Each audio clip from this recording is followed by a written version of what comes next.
Okay, so this is the fishing noodle for jug fishing.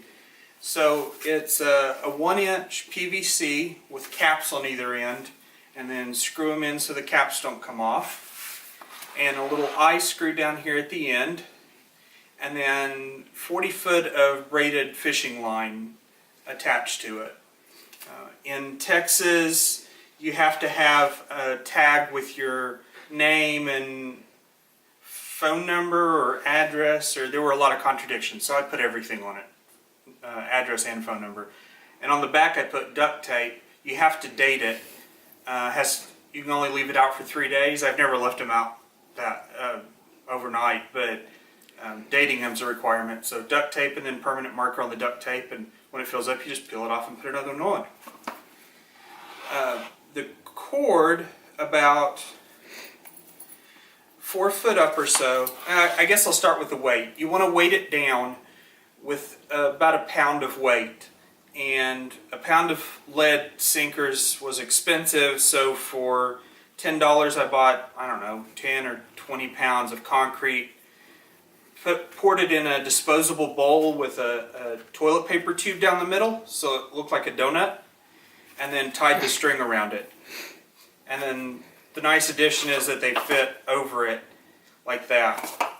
So about 4 foot up, put a swivel with a snap on it, and then 3 foot above that another one, 3 foot above that another one, and then the remaining of the cord wrapped around the middle. And that'll let you fish out to about 40 foot deep.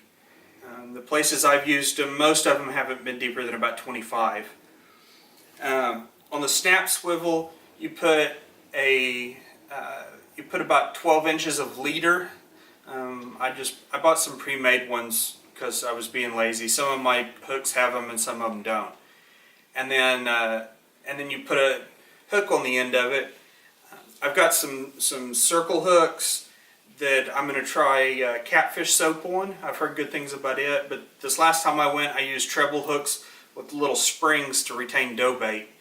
And I tried blood and shad worked really well. So as I rebaited them, or they got eaten off of, I rebaited them with shad. The problem that I had is that they weren't hooking the catfish well. The ones that I caught were mostly wrapped, the leader was wrapped around their fins. So, you know, that's why I'm going to try go back to the circle hooks next time. The circle hooks don't work well with dough bait though. Inside the pipe is 6 inches of steel rod, and it acts as a ballast. So you put your donut in the water, you put your bait your hooks and sink them in. Before you set it in the water, you tip it down like that, and the rod slides down here. And then when you set it in the water, it floats flat. When you tie the top of your string to your eye screw, so that they don't run off with the rest of the string or let it all out. But when they pull it, it tips it enough for the weight to slip down, and then they float upright in the water. So you can tell when you've got something on the hook or something got away with your bait, as the case may be. Anyway, I put out 6 of them, and a couple of them were more active than the others, but I was able to kayak down maybe 150, 200 foot and drop them every 50 foot or so on different sides of the channel. And as they got hits, they stood up, and I went and checked on them. Go ahead and hit the off button for me.